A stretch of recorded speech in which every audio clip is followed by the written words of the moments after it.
ચાલુ છે. હું તમને એમ કહું છું કે આજની તારીખે આપણા દાવા પેન્ડિંગ છે. તમે કાલથી જગ્યા ખેડો, જે અધિકારી રોકશે તો એ કાયદાને ગુનેગાર બનશે. અને હું કહું છું ઓન કેમેરા તમને કે આ બધું ચકાસતા દાવાઓ પેન્ડિંગ છે.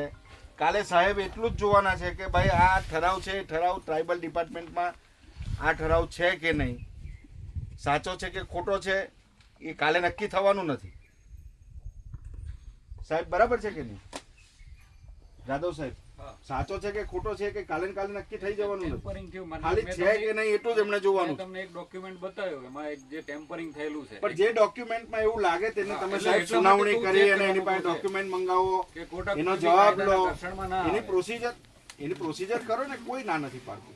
પ્રોસીજરમાં માની લો કે હું ખોટા સર્ટિફિકેટ નોકરી પર લાગી ગયો, બરાબર, તો એનો મતલબ તો એવો નથી ખોટા સર્ટિફિકેટ થી તમે નોકરીએ લાગી ગયા અને જેને નોકરીએ લીધા એને એમ ખબર પડી કે આ ખોટું સર્ટિફિકેટ છે એવું હું થર્ડ પાર્ટી આવીને કહી જાઉં તો એ માનશે?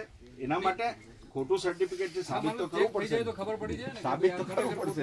એની નોકરી ખોટી લીધી. એટલે આજની તારીખે તો આ દાવાઓ પેન્ડિંગ છે. 30 સનદો મળી ગઈ છે. આપણે એ જ મુદ્દા ઉપર, એટલે બેઝિક મુદ્દો જ આ છે. ફરીને આપણે એના એક ચર્ચા નહીં, બેઝિક મુદ્દો જ એ છે કે દાવાઓ પેન્ડિંગ છે.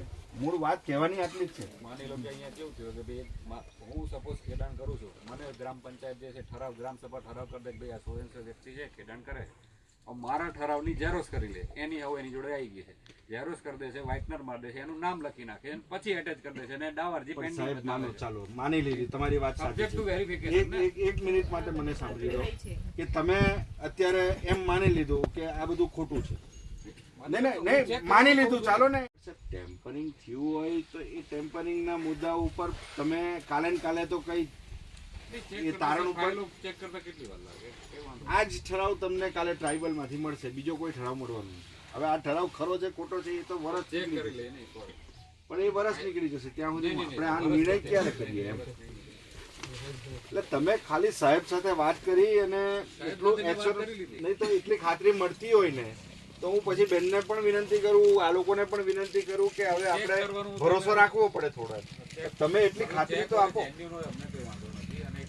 જેન્યુઅન મીન્સ આ જે ઠરાવ છે આ જ મળશે, બીજો કોઈ ઠરાવ નથી ને? આ મળશે જ. એક સામૂહિક ઠરાવ હશે જે તે ગામ અલગ અલગ છે ને, એટલે એમાં એનું લિસ્ટ સાથે હશે. એટલે આ સામૂહિક છે, એક જ ઠરાવ છે, એવો બીજો સેપરેટ ઠરાવ હશે દરેક ગામમાં. જોઈ લઈને એકવાર, કારણ કે આ તો આપણી જોડે ઝેરોક્સ છે, દાવા અરજીની જે મૂળ ફાઇલ છે એમાં એકવાર ચેક કરી લેજો. તમે માનો કે અત્યારે આ વાત ઉપર સહમત હો કે ભાઈ ઠરાવ આ જે છે એ ઠરાવ કાલે ટ્રાઇબલ ડિપાર્ટમેન્ટમાં આ જ ઠરાવ હશે તો બીજું તો એમાં કંઈ ચેક કરવાનું નથી. અત્યારે એ તો આપણે ખાતરી કરવાની નથી કે આ ઠરાવ ખરો છે કે ખોટો છે. ટેમ્પરિંગનો ઇસ્યુ હોઈ શકે, એના માટે ટેમ્પરિંગનો ઇસ્યુ સાહેબ કાલે ને કાલે તો તમે એ તારણ ઉપર આવવાના જ નથી. એ તો બહુ પ્રોસિજર 1-2 વર્ષ લાંબી પ્રોસિજર છે. સાથે અમને બી રાખીશું, આપણે સંબંધિત પંચાયત વાળાને બી રાખીશું, મારા સ્ટાફ બી રહેશે, તમારા જે કે પ્રતિનિધિ રાખવા માંગશે એમને બી રાખી દઈશું બેન. રાજેશભાઈ, આ સાહેબ ઓન કેમેરા વાત કરે છે, કોઈ પાછળથી વાત કરતા નથી. ને આપણે થોડો ભરોસો રાખો.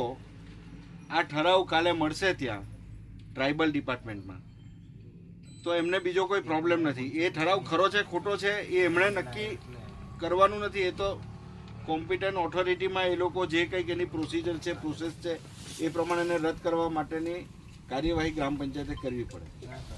તો આ સાહેબ કહેતા હોય કે કાલે ચેક કરી લેશે તો તમારે આજનો દિવસ રાહ જોવી હોય, બેસવું હોય તો પણ વાંધો નથી. પણ હું તમને એવી વિનંતી કરું કે આ બધા ખોટા હેરાન થાય. આજે 13 દિવસ થઈ ગયા છે, તમારી પણ તબિયત બગડે છે. હું તમને એવી વિનંતી કરું કે તમે એમની ઉપર ભરોસો રાખી અને આને સમાપ્ત કરો અહીંયાથી. તમે નક્કી કરવું હોય તમે 2-5 જણા બેસીને નક્કી કરી લો. પણ આને બહુ લાંબુ આટલું જ્યારે ખાતરી આપતા હોય અને એટલી સ્પષ્ટ એમણે વાત કરી કે આટલી સરસ વાત ક્યારેય થઈ નથી તો આપણે થોડું પોઝિટિવ રહી અને આનો ઉકેલ આવી જાય. અને ફરી બેસવું હશે તો કોણ ના પાડવાનું છે?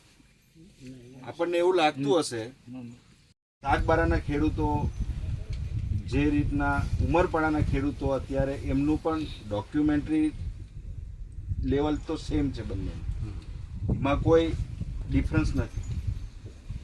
એમના પણ દાવા પેન્ડિંગ છે આના જ આધારે, આમના પણ પેન્ડિંગ છે. તો એ ખેડી શકતા હોય તો અમને ખેડવા દેવા પડે.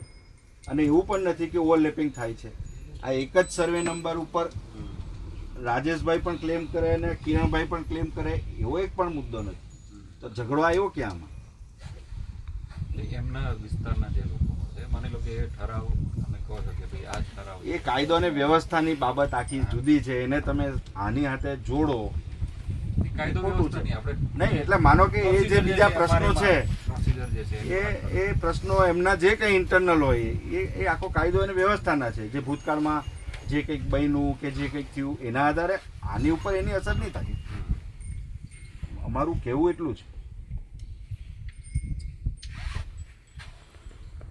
ઠરાવ ચેક કરાવી લઈએ એકવાર આપણે. અને એ તો એક દિવસનું કામ નથી. એ પ્રોસિજર તો એ તો 1 વર્ષની પ્રોસિજર છે. તમે ચાલુ કરશો તો 1 વર્ષ થશે એનો નિકાલ થતા, અને તો પણ વહેલામાં વહેલું થશે. તો હા એટલે એ અત્યારે ચકાસણી થવાની શક્ય જ નથી.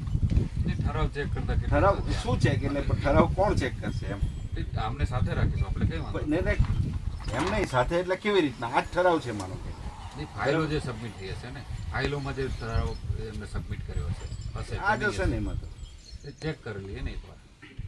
એ તો તમે ઝેરોક્સ લઈ જવાની તમારી પાસે નહીં નહીં, એ તો ફાઇલોમાં આપણે પણ એનાથી શું ફલિત શું થાય? એમ નહીં, મેં માનો કે આ ઠરાવ ફાઇલમાંથી નીકળ્યો અને નહીં હોય તો તમને કીધું એમ કે સુનાવણી કરશો તો ઠરાવ મોકલી આપશે. એ તો અરજદાર લઈને આવી જશે. આની જ કોપી આવવાની છે, બીજી તો કોઈ આવવાની નથી. પણ ઠરાવ વગર તો ઇનિશિયેટ થવી પણ નથી. છે ને આ ઠરાવ છે ને, માની લો કે જે પ્રાઇમરી જે આપણી પ્રોસિજર છે, આ ઠરાવ છે જ. અને તમે એટલે કે તમારું ડિપાર્ટમેન્ટ પણ ના નથી કહેતું કે ઠરાવ તો આવ્યો જ છે, આ ઠરાવ છે જ. એવું તો એસીએફ આપણે એમણે પણ કીધું, ગૌરંગભાઈ એમણે પણ કીધું ઠરાવ તો આવેલા જ છે. ઠરાવ ખોટો છે એટલું જ એમનું કહેવું. પણ ખોટો છે એવું આપણે કેવી રીતના સાબિત કરીએ? આમાં ડુંગરીપાડા, ભાંડોળ, પાડી, દોધનવાડી, કોસા, મોટા કાકડી, આંબા, નાની કરોડી, ઓપી તો આમાં લીધું જ નથી. અત્યારે તો એનો પ્રશ્ન જ નથી. અત્યારે આટલી જ વાત છે. આ જે રેગ્યુલર છે આની જ વાત છે. એને તો અત્યારે આપણે છેડતા જ નથી. જે બીજો મુદ્દો છે આ તો જે રેગ્યુલર છે, જેના દસ્તાવેજી એવિડન્સ છે, પુરાવા છે, દાવા અરજીઓ પેન્ડિંગ છે, એની જ વાત છે. કારણ કે અમુક ટાઈમ કેવું છે કે જ્યારે ક્રોસ વેરિફિકેશન કરતા ત્યારે એવું બી ધ્યાન આવે છે કે ઠરાવ એક જગ્યાએ કરેલો હોય.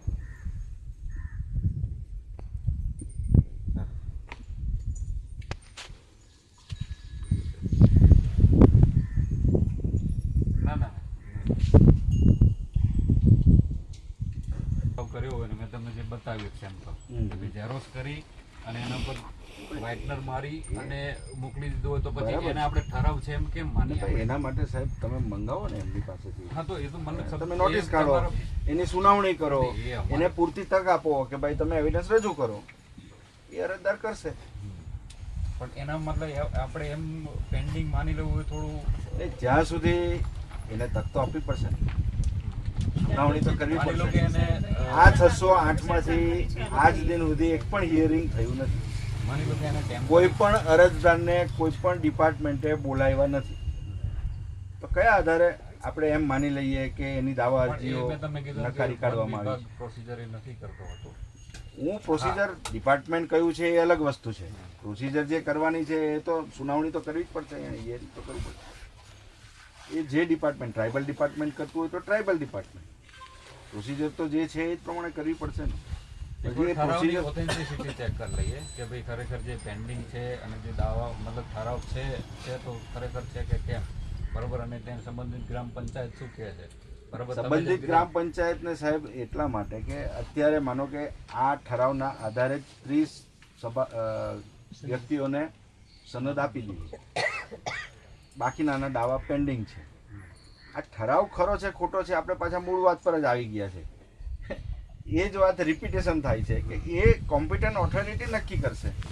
આપનું કેવું એવું છે ગ્રામ પંચાયત ગમે કે ગ્રામ પંચાયતનો આમાં 16 વર્ષ પછી ગ્રામ પંચાયત સાહેબ 15 વર્ષ સુધી ગ્રામ પંચાયત ઊંઘતી હતી અને ખબર જ નહીં હતી. કોઈ ચલાવે, પોલીસ ફરિયાદ દાખલ કરી દે. કે આ અમારી ખોટી સહીઓ કરીને ઠરાવ કરેલો છે. કેમ 16 વર્ષ સુધી કર્યું નહીં એ લોકોએ? આજે સપનું કેમ આવ્યું એમને? અરે પણ હમણાં આપીને 16 વર્ષ પછી.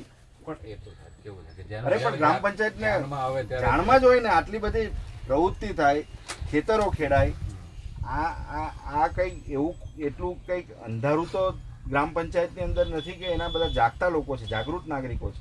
સરપંચ એના જાગૃત છે. અત્યારે જો આ કહેતા હોય તો કેમ એ જ સરપંચ તે વખતે પણ હતા? જે સરપંચ અત્યારે છે, હું તો કદાચ મારી ભૂલ નહીં કરી, એ જ સરપંચ છે અત્યારે. તો આટલા વખત કેમ નહીં બોલાય? એટલે એ આ બધી ચર્ચા અત્યારે અસ્થાને છે, કેમ કે તમારા ને મારા કાર્યક્ષેત્રની વાત નથી. એ આખું ક્ષેત્ર જુદું છે અને એને જરૂર હોય તો એ કરાવી લાવે અને રદ કરાવી લાવે. જે દિવસે એ રદ થઈ જાય તે દિવસે આ લોકોના દાવા અરજીઓ રદ તો ત્યારે કરવાનું કરાઈ જાય ખરેખર ઓરિજિનલી પાસ થયો હોય. તમે ને હું એવી રીતના કેવી રીતના માની લઈએ કે આ ખોટું છે? સબ્જેક્ટ હું એમ કહું છું ને કે જો ખરેખર હા, પાસ થયો હોય તો એને જ્યાં સુધી એ થાય ને ત્યાં સુધી તો આજે દાવા અરજીઓ પેન્ડિંગ જ છે. સપોઝ એને ટેમ્પરિંગ કર્યું હોય ડોક્યુમેન્ટ સાથે અને માલાફાઈડ ઇન્ટેન્શનથી એને સબમિટ કર્યો હોય તો એ તો ઠરાવ માની ના શકાય. બિલકુલ. પણ એ જ્યારે ડિસાઈડ થશે હા, ત્યારે એ તો ફાઇલો આજે છે, તો આ માની લો કે ટીએસપી ડિપાર્ટમેન્ટમાં છે, ફાઇલો ચેક કરી લો. આજે તો આ અમલમાં જ છે. કારણ કે આના આધારે સનદો મળેલી સનદો મળી. માની લો કે કેવું છે કે પંચાયતે અમારે ધ્યાન દોર્યું, બરાબર, ધ્યાન તમને કીધું, અને જ્યારે એસડીએલસી મિટિંગ થાય ત્યારે ક્રોસ વેરીફાઈ નથી કરવામાં આવતું પંચાયતે ખરેખર ઠરાવ પાસ કર્યો છે કેમ. પણ સાહેબ આ વસ્તુ જ્યારે કોમ્પિટન્ટ ઓથોરિટી તમારી જે સનદ નક્કી કરે છે એની પાસે પણ એમણે કરી જશે તો જ તમે એને અટકાવી. બરાબર છે?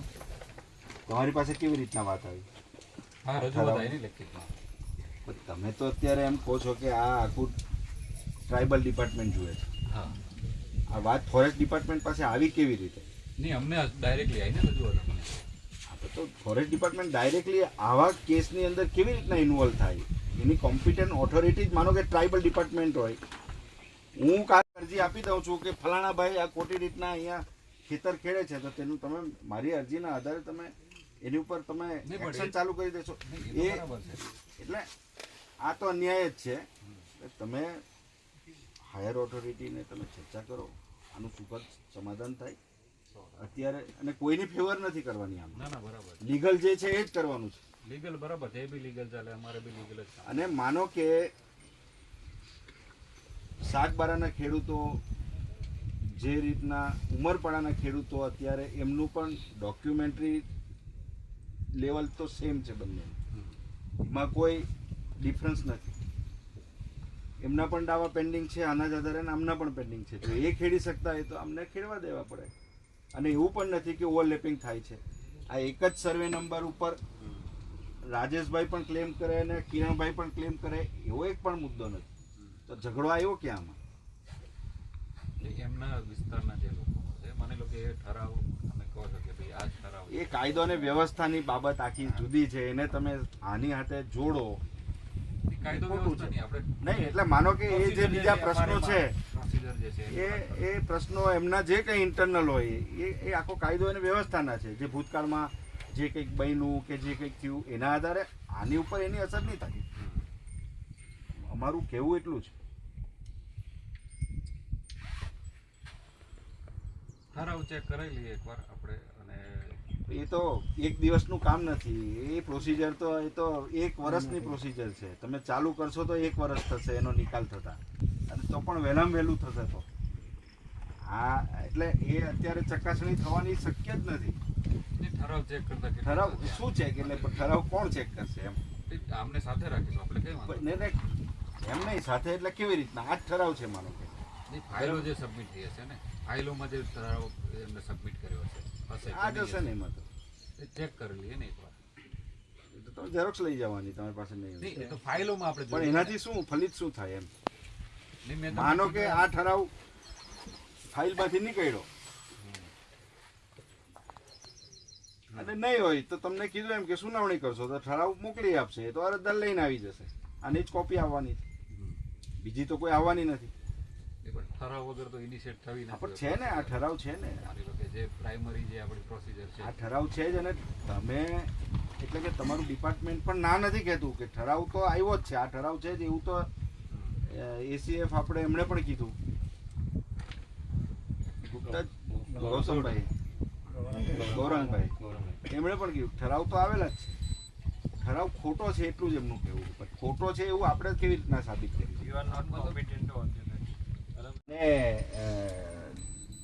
એસડીએલસી અને ડીએલસી ની અંદર એમણે તો ફોરવર્ડ કરવાનું છે, તો એસડીએલસી અને ડીએલસી ની અંદર શું ડિસિઝન થયું એ પણ કંઈ કોઈ કાર્યવાહી થઈ નથી. એ પણ ગ્રામસભાની જે સ્થાનિક ગ્રામસભા છે જેની જ્યુરિડિક્શન લાગે છે લોકલ જે રિસ્પેક્ટ એ તો હમણાં કહે છે સાહેબ, 16 વર્ષ પછી કહે છે. ત્યાં સુધીમાં તો એસડીએલસી ડીએલસી એ બધી પ્રોસિજર તો થઈ જશે ને. ના પ્રોસિજર લગભગ મારા ધ્યાનમાં તો નથી. તો એવું કયું કારણ કે આટલા જૂના દાવાઓ સાહેબ અત્યાર સુધી પેન્ડિંગ રહી, કાર્યવાહી કેમ નહીં થઈ? કાર્યવાહીમાં એવું છે કે એનું જે મેઇન જે આનું એક્ઝિક્યુશન જે છે એ આપણે ટ્રાઇબલ ડિપાર્ટમેન્ટ કરે છે. બરાબર. For department one of the member હોય છે. એ ડિફરન્ટ ઇસ્યુ છે કે પેન્ડિંગ છે, પણ હવે પેન્ડિંગ છે અત્યારે આજની તારીખે, એમાં તો કોઈ ડિસ્પ્યુટ છે જ નહીં. દાવાઓ પેન્ડિંગ છે એમાં કોઈ ડિસ્પ્યુટ છે જ નહીં, કેમ કે ગ્રામસભાનો ઠરાવ હાથે જ મૂકેલો છે. જ્યારે દાવાઓ પેન્ડિંગ છે ત્યારે ફોરેસ્ટ ડિપાર્ટમેન્ટ કયા કારણોસર ખેડૂતોને ખેતી નથી કરવા દેતા? આટલો જ પ્રશ્ન છે. નહીં, એમાં જે સ્થાનિક ગ્રામસભા આપણે તો એમાં જે મેઇન જે એનો પાવર છે કે ભાઈ પ્રોસેસ જે ઇનિશિયેટ થાય એ ગ્રામસભા થકી જ થાય. ગ્રામસભા બોલાવે એગ્રી, એની પણ ગ્રામસભા એક વખત મંજૂરી આપી દીધી 2010માં, પછી આજે 2024ની અંદર ગ્રામસભા એમ કે હવે મારે નથી ખેડવા દેવું, તો એવું તો કયા કાયદામાં એવું કોઈ પ્રોવિઝન કે પ્રાવધાન તો છે નહીં. પણ આમાં બી તમે જોશો ને તો આ તલાટી કમ મંત્રી ઉમરદા લખ્યું છે, સરપંચ જે છે ડોંગરીપાડા છે. તો મને એક્ઝેક્ટ ખબર નથી આ કઈ જગ્યાનું ક્લેમ છે અને એનું કોનું જ્યુરિડિક્શન લાગે છે. કારણ કે એ ઠરાવ સાહેબ સાચો ખોટો એના માટેની જે ઓથોરિટી છે એમની તો એવી જ રજૂઆત છે કે ભાઈ આવો ઠરાવ બુકમાં કોઈ ઠરાવ પસાર તો થયો નથી. એ તો પણ 16 વર્ષ પછી કહે છે, આજે 15-16 વર્ષ પછી. આજે તમે એમાં સાહેબ એ તો